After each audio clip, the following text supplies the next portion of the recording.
Longest routine வந்தாச்சு, கூலி படம் பார்த்தாச்சு. ஸோ படம் எப்படி இருக்குது அப்படிங்கிறத வந்து நான் சொல்கிறேன். ஸோ படத்தோட ஸ்டார்டிங்கில் வந்து ஹீரோ வந்து பாஸ்ட்டில் ஒரு கூலியாக இருக்கார். ஸோ ப்ரெசென்ட்டில் ஒரு ஆஃப்டர் 30 இயர்ஸ் வந்து ஒரு மேன்ஷன் வச்சு நடத்திட்டு வராரு. ஸோ அவருக்கு வந்து ஒரு நியூஸ் வந்து வருது, இந்த மாதிரி அவரோட க்ளோஸ் ஃப்ரெண்ட் வந்து இறந்துட்டாங்க அப்படின்னு சொல்லிட்டு. ஸோ அவருக்கு ரொம்பவே வந்து ஃபீல் பண்ணுறாரு. ஸோ அதுக்கப்புறமா போயிட்டு பார்க்கலாம் அப்படின்னு சொல்லிட்டு போய் பார்க்குற இடத்துல தான் வந்து ஒரு விஷயம் தெரிய வருது. அவர் ஃப்ரெண்ட் வந்து ஒரு நேச்சுரலாக வந்து சாரில் யாரும் வந்து கொலை பண்ணிட்டாங்க அப்படின்னு தெரிய வருது. ஸோ அது யார் அப்படின்னு சொல்லிட்டு கண்டுபிடிக்கணும் அப்படின்னு சொல்லிட்டு அவங்க போகிறாங்க. ஸோ அங்கே தான் வந்து படம் ஸ்டார்ட் ஆகுது. அதுக்கப்புறமா வந்து என்ன நடந்துச்சு, அவங்க வந்து யாருன்னு கண்டுபிடிச்சாங்களா அப்படிங்கிறது தான் வந்து இந்த படத்தோட ஸ்டோரி. ஸோ அதுக்கு வந்து நிறைய ட்விஸ்ட் டர்ன்ஸ் இருந்துச்சு, கெஸ் பண்ண முடியாத நிறைய விஷயங்கள் இருந்தது. ஸோ அதெல்லாம் வந்து படம் எனக்கு வந்து ரொம்ப பிடிச்சிருந்தது நான் சொல்லுவேன். எனக்கு வந்து இந்த படத்தில் 2 விஷயம் வந்து ரொம்ப பிடிச்சிருந்தது. ஒன்று வந்து ஷௌபின் அவங்களோட ஆக்டிங், அவங்க வந்து செம்மையாக நடிச்சிருந்தாங்க. என்ன கேட்டிங்கன்னா வந்து இந்த படத்தோட ஒரு one of the main pillar அப்படின்னு நான் சொல்லுவேன். எனக்கு பர்சனலாக ரொம்ப பிடிச்சிருந்தது அவங்களோட ஆக்டிங்.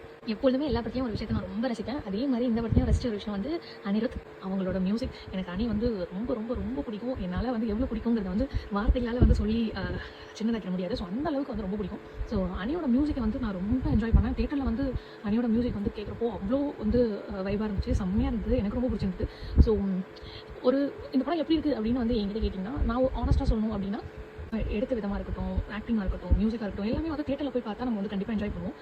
படம் வந்து எனக்கு வந்து இந்த படம் நான் ஏன் பார்த்தேன் அப்படின்னா வந்து ஒரு one of the main reason வந்து லோகேஷ். எனக்கு லோக்கி வந்து ரொம்ப பிடிக்கும், அவங்களோட படங்கள் எல்லாமே ரொம்ப பிடிக்கும். ஸோ அதனால தான் போய் பார்த்தேன். கண்டிப்பாக வந்து இதை நீங்கள் வந்து தேட்டரில் பார்த்து வந்து ஒரு நல்ல எக்ஸ்பீரியன்ஸ் பண்ணக்கூடிய ஒரு படமாக தான் இருக்கும். ஆனஸ்ட்டாக என்ன கேட்டிங்கன்னா எனக்கு வந்து ஓகேவாக இருந்துச்சு படம். ஸோ நீங்களும் வந்து பார்த்துட்டு உங்களுக்கு எப்படி இருந்துச்சுங்கிறத வந்து கமெண்ட் பண்ணுங்கள். பாய்.